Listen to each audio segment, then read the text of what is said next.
오늘 말씀의 제목은 하나님의 나라는 너의 안에 있느니라 이 말씀입니다. 하나님의 나라는 어디 있다고요? 네, 나의 안에 있다는 것이에요. 하나님 나라에. 바리새인들이 묻습니다. 주님께 하나님의 나라는 어느 때에 임하나이까 그랬어요. 이게 바리새인들은 장소는 이스라엘 나라를 전제로 했어요.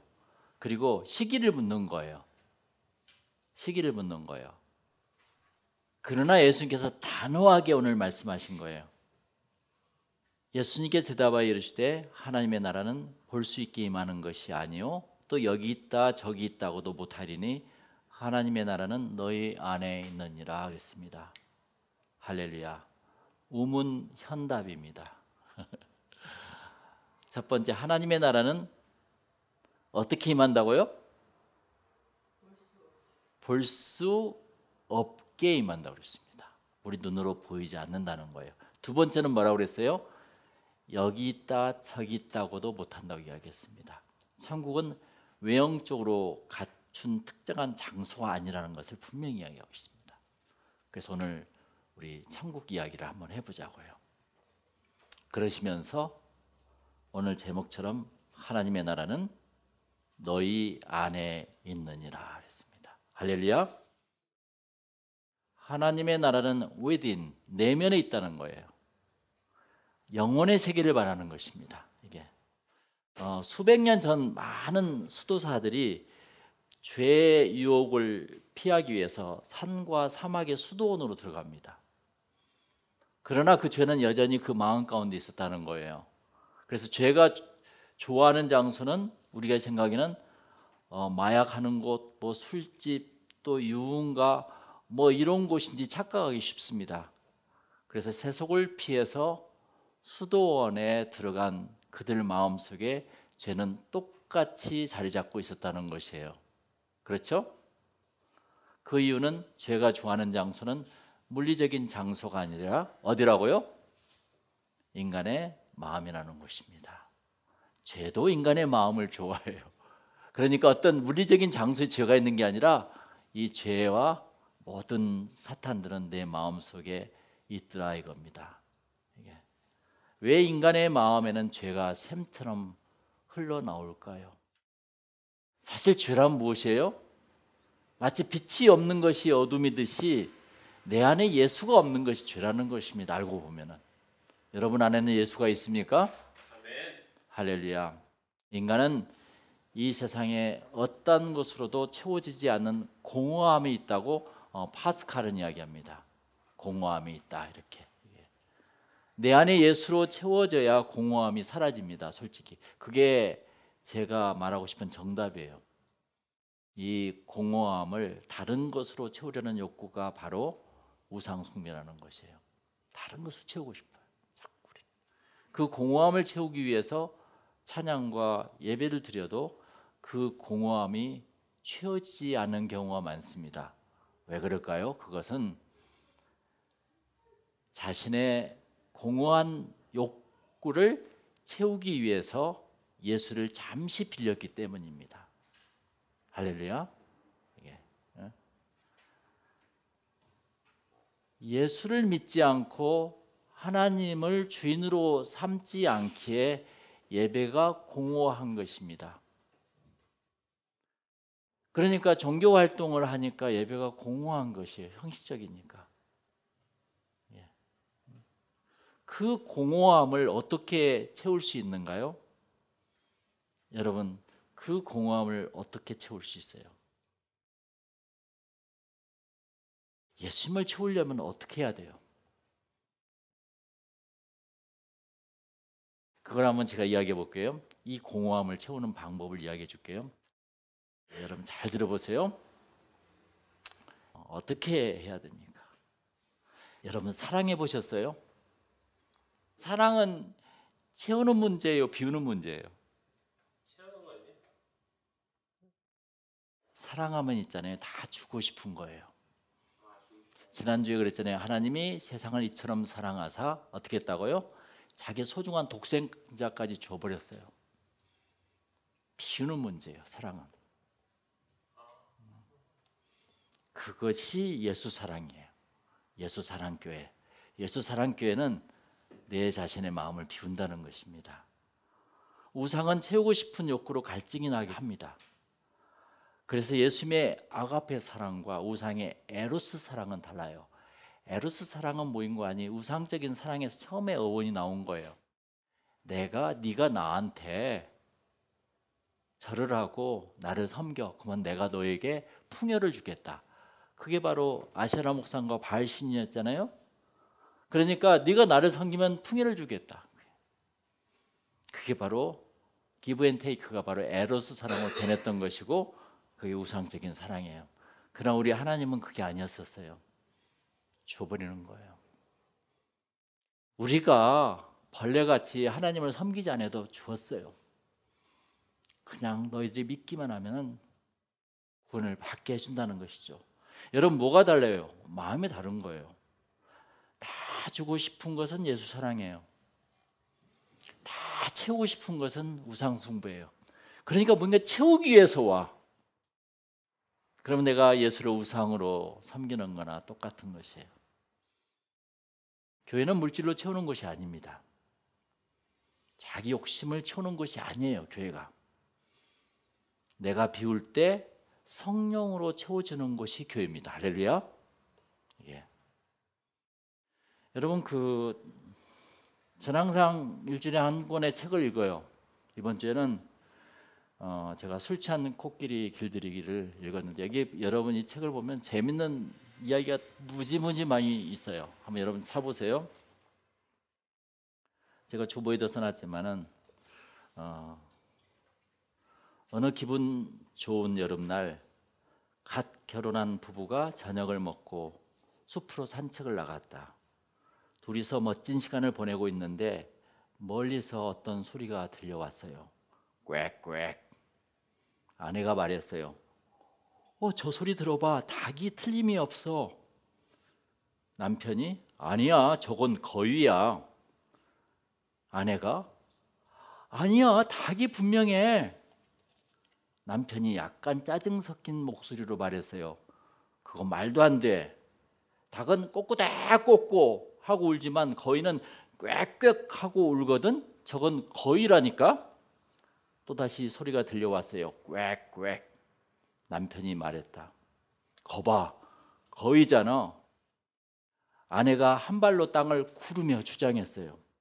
아니야, 저건 닭이야. 내가 장담할 수 있어. 남편이 화가 나서 말했어요. 이제는 잘 들어 여보. 저건 거위라니까. 거위라고. 알아들었어? 아내가 대들었어요. 그래도 저건 닭이야. 저건 분명히 거위라니까. 당신은 정말이지. 남편이 입에 담아서는 안 될 말을 내뱉으려는 찰나 또다시 꽥꽥 하는 소리가 들렸어요. 아내가 눈물을 글썽이며 말했어요. 저봐, 닭이잖아.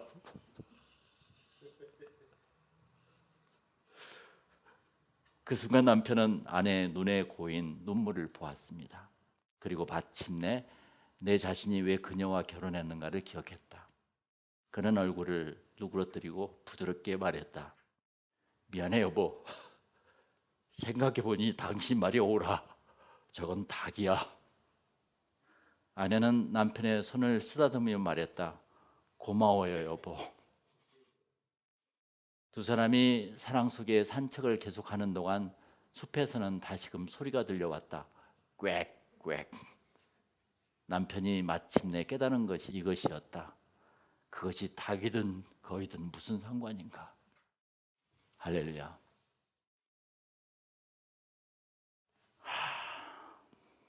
이걸 따지다가 이혼한 부부가 무지 많대요.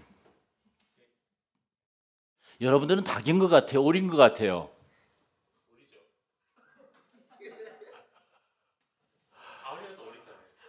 아직도 오리라고 그래요? 그것이 중요하지 않다는 거예요. 천국을 이루려는 마음이 중요하다는 것입니다. 할렐루야. 내 마음을 비우고 사랑하는 사람의 마음을 채워주면 그게 사랑이라는 것입니다. 그게 천국이라는 것이에요. 그러면 하나님의 나라는 내 안에 나를 비우고 하나님으로, 예수님으로 채우기 시작할 때 이루어진다는 것입니다. 하나님에게 이것 좀 해결해 주세요. 맨날 일회용 반창고 같은 기도하지 말고 내 안에 하나님을 채우면 있잖아요. 하나님이 당연히 다 이루어줘요. 할렐루야. 그게 천국이에요. 늘 물질을 구하기 위해서 기도하지 말고 하나님을 구하고 예수로 채우면 그 안에서 하나님의 나라가 시작된다는 오늘의 말씀입니다. 할렐루야. 물질도 채워줘요. 그냥 하나님께서.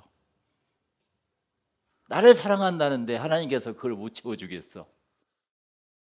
우리 20절 21절 다시 한번 이제 읽어봅시다. 다 같이 시작. 바리새인들이 하나님의 나라가 어느 때에 임하나이까 묻거늘 예수께서 대답하여 이르되 하나님의 나라는 볼 수 있게 임하는 것이 아니요 또 여기 있다 저기 있다고 못하리니 하나님의 나라는 너희 안에 있느니라. 할렐루야. 천국은 특정한 장소가 아니라는 것입니다. 내 안에 평화가 있으면 그 영혼에 영향을 미칠 수가 없는 것입니다. 거꾸로 외적인 평화는 절대로 내면의 폭풍을 가라앉힐 수가 없다는 것입니다. 참 내면이 중요한 것이에요. 내 마음이 중요한 것입니다. 사도 바울은 오늘 로마서 14장 17절에 하나님의 나라는 먹는 것과 마시는 것이 아니요 오직 성령 안에 있는 의와 평강과 희락이라 그랬습니다. 자꾸 먹고 마시기 위해서 기도하지 말고 소유하고 자꾸 뭘 가지려고 하나님께 나와서 우상처럼 대하지 말고 하나님의 속성은 세 가지예요. 의와 평강과 희락. 이게 하나님의 성품이라는 것입니다. 내가 그 나라에 속해 있는지 아닌지는 나의 행위와 소유가 아니라 내 존재로 판별된다는 것이에요. 나에게 의와 평강과 희락이 있는가? 할렐루야. 내가 하나님과 결혼해서 하나님 나라 시민권을 가지고 속해 있을 때 나는 하나님 나라를 느낄 수 있는 것입니다. 이것이 은혜요 진정한 하나님의 나라라는 것이죠. 우리는 죄를 지어서 죄인이 아니에요. 죄인이어서 죄를 지어요. 우리는 의로워서 의인이 아니에요. 하나님의 은혜로 의인이라는 것입니다. 우리는 잘 판단해야 돼요. 그러니까 이게 하나님 나라는 누가 들어가는 것인가? 그 기준은 무엇인가? 그것은 행위가 아니라 being, 존재라는 것입니다. 존재 가치예요. 이게 하나님의 속해 있는 자들. 할렐루야. 이게 마태복음 18장 보면은 이런 이야기가 있어요. 그때 제자들이 예수께 나와 이르되 천국에서 누가 크나이까? 하나님의 나라에서는 누가 제일 크냐고 물어본 거예요. 그러니까 예수께서 한 어린아이를 불러 그들 가운데 세우셨어요. 그리고 진실로 진실로 너희에게 이르노니 너희가 돌이켜 어린아이들과 같이 되지 아니하면 결단코 천국에 들어가지 못하리라. 이렇게 첫 번째 이야기했어요. 그리고 두 번째는 그러므로 누구든지 이 어린아이와 같이 자기를 낮추는 사람이 천국에서 큰 자니라 이야기했어요. 할렐루야. 너무 세상과 다른 것이죠. 이게. 그 나라는 어린아이 같은 마음들의 나라라는 거예요. 아이들은 순수하고 잘 믿습니다. 쾌활하고 맑은 미소를 가지고 있습니다. 조그마한 것에도 감동을 해요. 윗사람의 권위에 이의 없이 순종합니다. 이러한 것들로 천국을 이루어가는 것이죠. 이 거룩한 나라에서 큰 자가 되려면 이러한 어린 아이의 마음이 있어야 된다는 것을 예수님께서 천명한 것이죠. 그래서 마태복음 18장 3절에 어린아이와 같이 되지 아니하면이란 굉장히 가정법이 나와요. 어린아이와 같이 되지 아니하면 그러니까 어린아이와 같이 되라 이 말이에요. 배울 때는 남녀노소 구별 없이 어린아이가 되는 것이 정말 중요합니다. 예.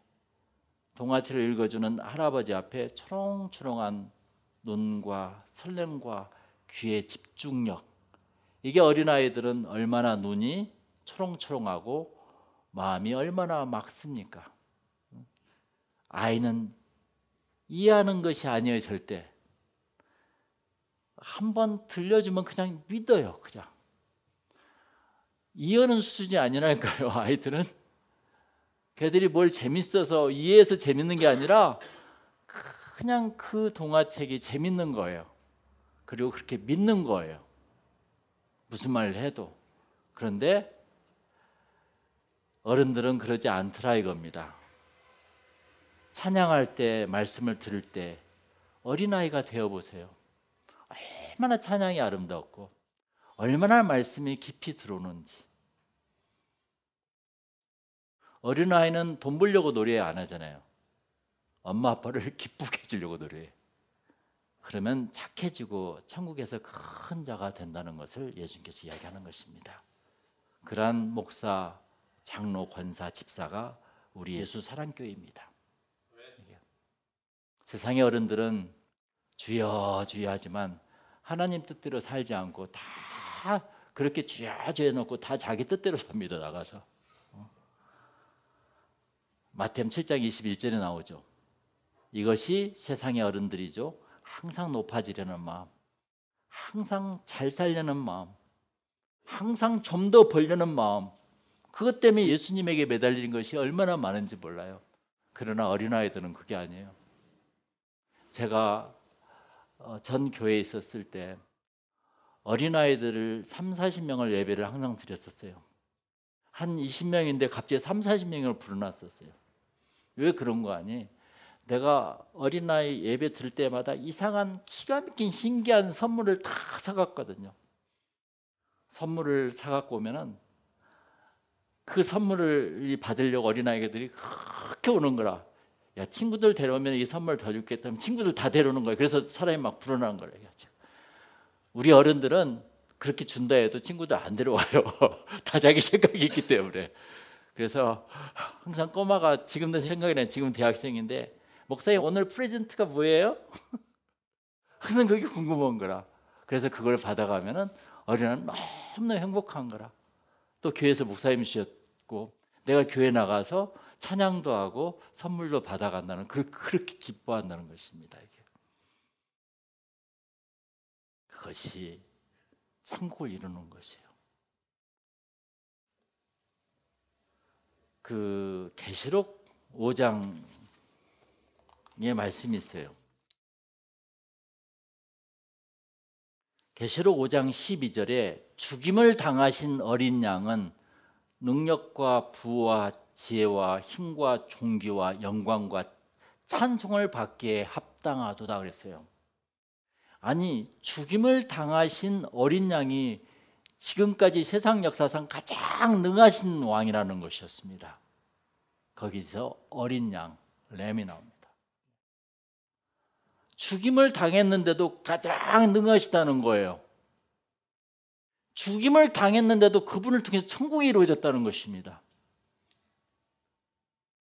하나님 나라는 장소가 아니라 이 세상의 권력과 부귀가 아니라 내 안에 성품에서 오는 것입니다. 할렐루야.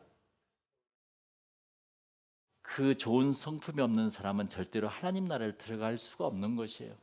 하나님의 마음이 조급하고 힘들어하고 어려워하고 금방 세상 영향을 받고 그게 천국을 이룬 것이 아니라 어린아이들은 세상이 어떻게 돌아간지를 몰라요. 그렇지? 응? 교만, 시기, 분노, 나태, 게으름, 탐심, 정욕이 없는 온유한 마음으로 좋은 성품으로 천국을 이루시기를 기도드립니다. 할렐루야. 그게 바로 죽임을 당하신 어린 양이에요. 우리는 인생이라는 시나리오를 매일 써요. 그렇죠? 그 시나리오를 누가 쓰고 있습니까? 하나님이 쓰십니까? 운명이 씁니까? 운명. 부모가 써줍니까? 세상이 써줍니까? 맞아요. 그렇지 않습니다. 대부분 우리 자신의 마음이 쓰는 것이에요. 그 시나리오를. 우리는 자신의 마음이 쓰는 대본에 따라서 사랑하고 미워하고 즐거워하고 불만족하고 오늘도 서로 싸우고 힘들어하고 내가 좀만 더 맞아 여보 닭이야 라고 해주면 될걸 아니야 오리야 라고 해서 서로 싸우고 힘들어하는 가정들이 얼마나 많습니까? 가정이 화목하지 못한 것이죠. 내가 가정을 화목하지 못하는데 내가 사회 나가서 어떻게 성공을 하며 내가 사회 나가서 어떻게 대통령이 될 수 있다는 말입니까? 이게 우리는 자신의 마음이 쓰는 대본에 따라서 살고 있는 거예요. 그 시나리오를 잘 써내려가기를 축원합니다. 할렐루야. 우리는 하나님의 뜻대로 살다 하지만 절대 그렇지 않아요. 내 마음대로 살아. 그게 인간이에요. 한마디로. 그게 인간이에요. 하나님 뜻대로 사는 사람이 누가 있습니까? 솔직히. 그래서 내가 대본을 잘 써야 돼. 시나리오를. 오늘 말씀은 뭐라고요? 하나님 나라는 너의 안에 있느니라. 아멘. 할렐루야. 우리 다 같이 기도하겠습니다.